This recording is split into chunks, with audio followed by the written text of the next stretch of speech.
Hey guys, so I'm coming on again to do another video for my bedroom because my dishwasher is still running. I just wanted to come on and answer a question that I've been asked a couple of times lately, and that is, what happened to Sing With Me Fridays? What happened to videos of me singing every Friday? So, okay, it's... basically, if you are new to my channel, you probably are unaware of this issue, but for quite a few years now, I would say since 2010, just shortly after I was diagnosed with lupus, I have struggled with vocal problems. And it started with because I was on very high doses of prednisone, and my immune system was so low that I caught a cold that would not go away. I had it for months on end. It got to the point that I practically lost my voice. My voice was so hoarse from all the coughing and throat clearing and you know, the stress from being recently diagnosed and everything that came with that, and just my voice was so shot. And so I started to have vocal problems, and my vocal range when it came to singing decreased. I could not sing as high as, I mean, like, I couldn't sing at all when I had this cold. Like, I practically had laryngitis. I barely could talk. But once it did clear up and I tried to start singing again, my voice was not the same. My voice was not as good as it once was. My vocal range was not as good as it once was. I couldn't sing as high as I used to. And I became very depressed about it because singing was my life. I mean, I've been singing every day from the time I could talk. You know, like from the time I was probably about 1 year old, I've been singing. And I used to sing for hours every day between school, being in like the music theater program and vocal lessons and singing at home. And I mean, I was always singing. It was my life. And so being diagnosed with lupus was hard enough to deal with at that time, and I was depressed about that, and then to pretty much lose my singing voice was also very depressing. So I was really struggling with it. But then anyways, eventually I decided to go to an ENT. I got referred to an ENT because first off, I was having a lot of ear pain, which the ear pain turned out to be related to my jaw pain. We found that out. But I also wanted him to look at my vocal cords and see, you know, like what was going on. So they had to put like this little camera down my nose and into my throat. It was totally disgusting. I hated that. Oh my gosh. But he basically said, he decided to refer me to a speech therapist.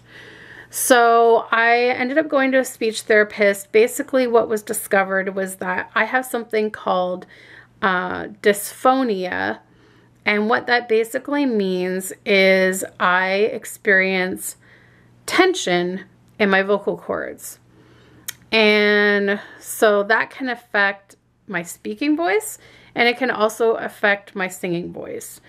And so I went to speech therapy for a while, and she gave me some exercises to kind of help with my breathing and like my breathing muscles, and ways to try to like relax the muscles in my vocal cords and things like that. And, you know, it helped a little bit. Maybe, you know, I kind of eventually stopped doing the exercises every day. Like maybe if I started them up again, it might help me. But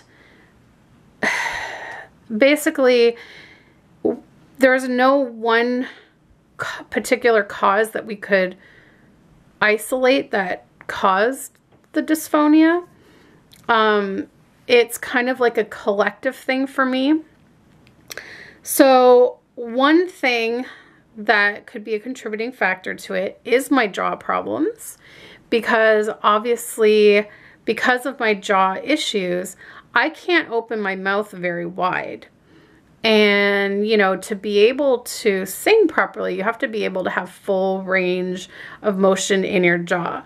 And so if there's tension in the jaw, then it can create tension in the vocal cords. So that's one problem. The second is stress can also cause vocal tension, which I was under a great deal of stress dealing with the diagnosis and my health and all this stuff. And, you know, I won't lie, I still deal with a lot of stress around my health. Like, I have my good days and bad days, and so stress can play a factor. The third thing is working with children, especially, I think at the time that I started speech therapy, I was actually still working in a daycare center. And working in a daycare center, you are constantly using your voice. You are having to talk loud over loud children, excuse me, to get their attention. So there's a lot of, and it's actually quite common for teachers to develop dysphonia because they're constantly projecting their voice, using their voice. They're always talking. They're always talking loudly, you know, and so that they're heard over a loud crowd of children. So that was another contributing factor. Another factor was the steroids that I was on caused muscle weakness in my breathing muscles and also like in my vocal cords. Then also the fact that I kept getting cold after cold after cold. The coughing and throat clearing was very wearing on my throat and on my vocal cords. So, and then of course, like now I have lung issues, which breathing, you know, being able to breathe properly is a big part of singing and having to carry your voice and all that stuff. So the breathing problems are another problem as well, because if you're not getting proper breath support, then that causes tension in your vocal cords as well. So all of these things combined are the cause of this dysphonia, and it's kind of like any other disorder or illness in that there's good days and bad days. Some days I can sing almost exactly like how I used to sing. Some days I can hit the high notes, some days I can't. Some days I can sing perfectly fine, and other days I can't make it happen. Some days I feel like when I'm singing, I can feel that my vocal cords are relaxed and open and everything's great.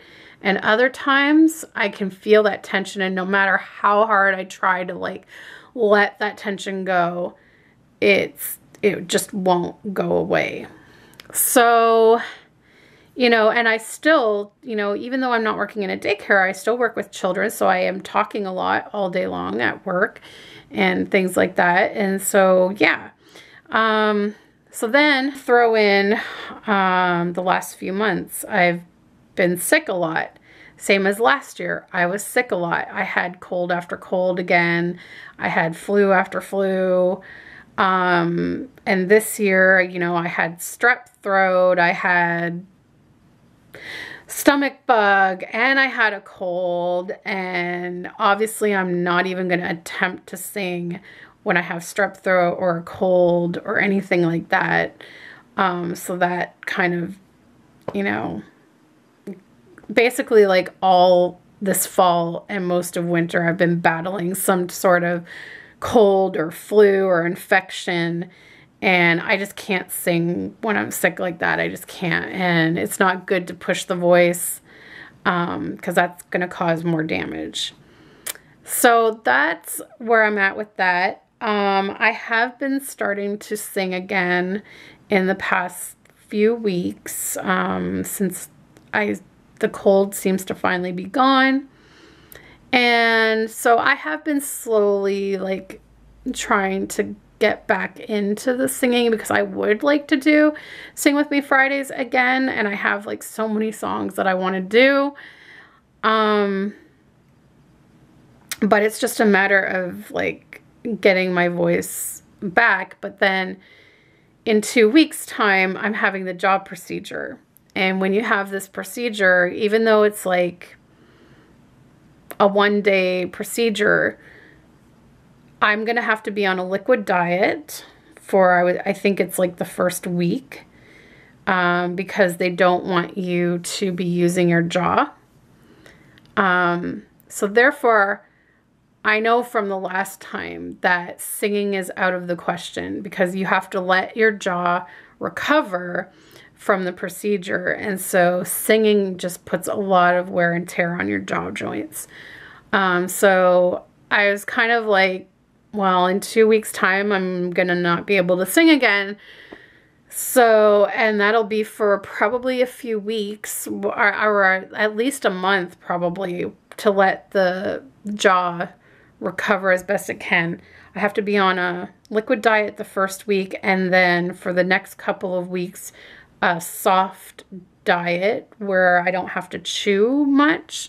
I just have to like have mushy food so that I'm not chewing and not, you know, putting a lot of wear on my jaw, and things like that. So yeah, so singing is out of the question with that. I'm gonna have to let my jaw recover. So I'm kind of like, I didn't want to start Sing With Me Fridays this month. Like, I was thinking of doing it, but then it's like, well, I don't want to just do 1 or 2 songs.